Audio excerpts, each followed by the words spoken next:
जय श्री राधा वल्लभ हरिवंश महाप्रभु की जय। साधना में वेश का क्या महत्व है? सोते हुए जप या ध्यान कैसे हो सकता है?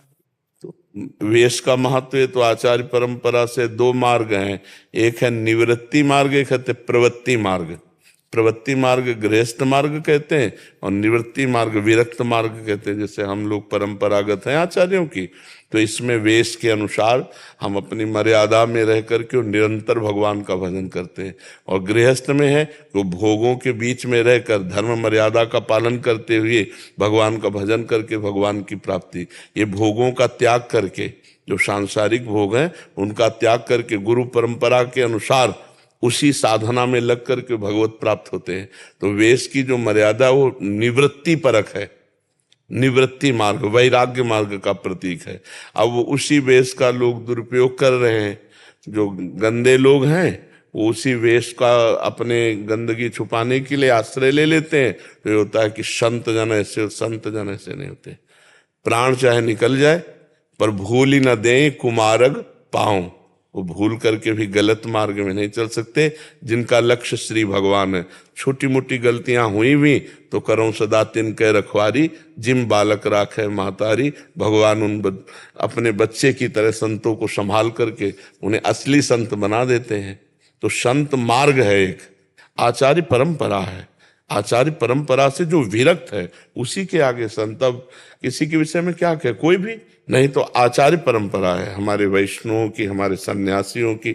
आचार्य परंपरा से वेशभूषा लेकर आचार्य परंपरा की पद्धति से साधना करके भगवान को प्राप्त हो। ऋषि मुनि संत महात्मा, उनको ये पद्धति है।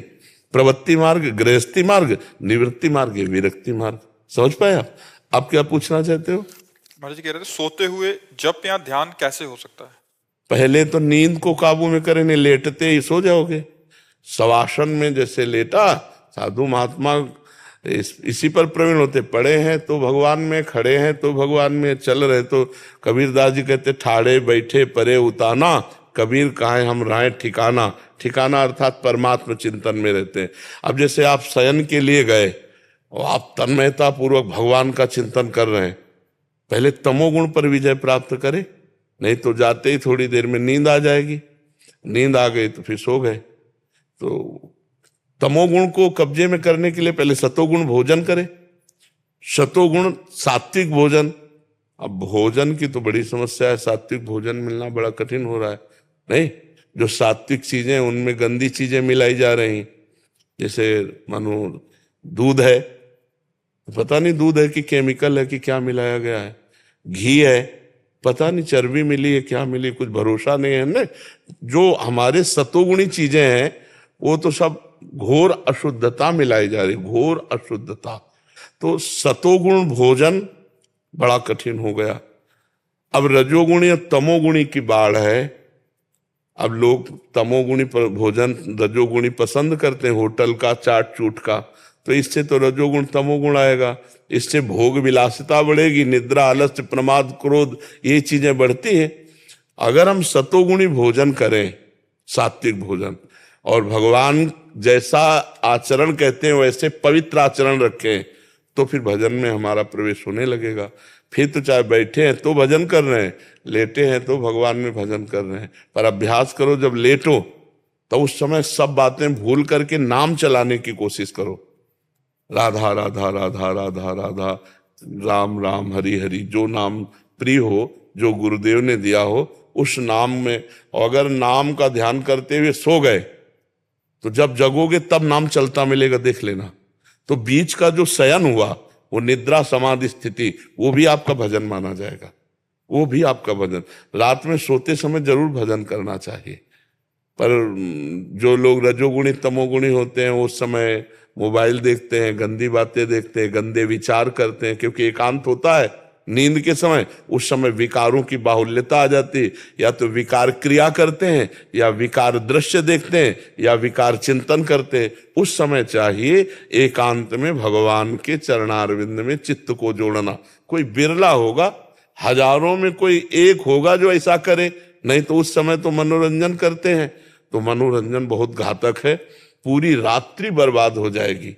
अगर हम नाम जप करते हुए सो गए तो पूरी रात्रि भजन मानी जाएगी, हमारा जीवन सार्थक हो जाएगा। निद्रा समाधि स्थिति, नींद मानो समाधि में गई, क्योंकि हम जैसे राधा राधा राधा राधा कब सो गए पता नहीं चला। तो जब जगोगे तो आप देखना राधा राधा राधा आएगा, इसका मतलब बीच में भी हमारा समय राधा में ही गया, तो वो समाधि मानी जाएगी, वो भजन माना जाएगा। कभी कोई नींद खुलता है, ऐसे ऐसा लगता है राधा राधा नाम, जो नींद खुलते ही राधा नाम निकल। हाँ, तो उसकी पहचान है कि आप सोते समय राधा नाम जप रहे थे, तभी वो नींद खुलते हुए आएगी। ये मन की एक दशा होती।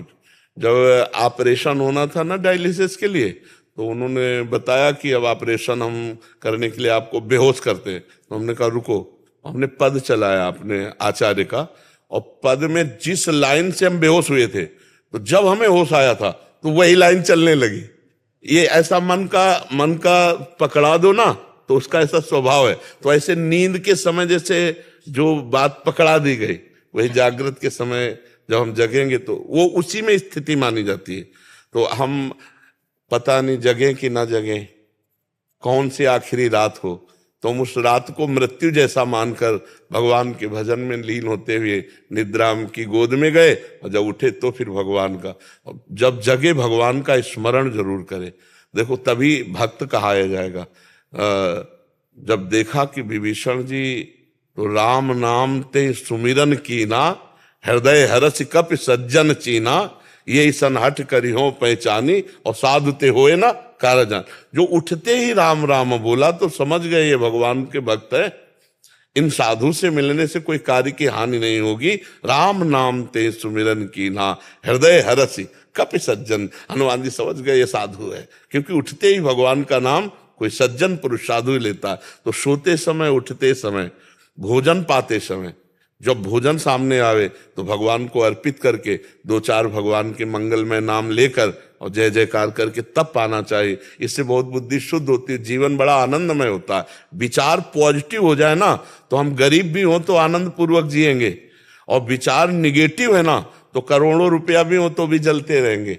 हमारा दिमाग स्वस्थ होना चाहिए।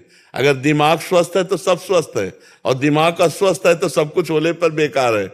अशांति बनी रहेगी ना, अशांत से कुता सुखम, जो अशांत है वो सुखी कहाँ है।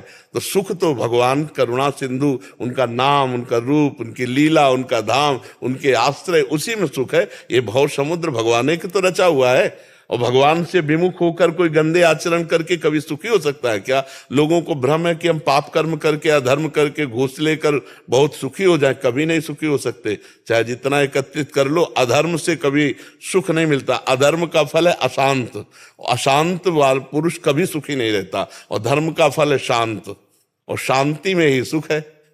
जिसके हृदय में शांति उसी के, और शांति उसी के हृदय में जो भगवान का भजन करता है। जय जय श्री राधे राधे राधे राधे राधे।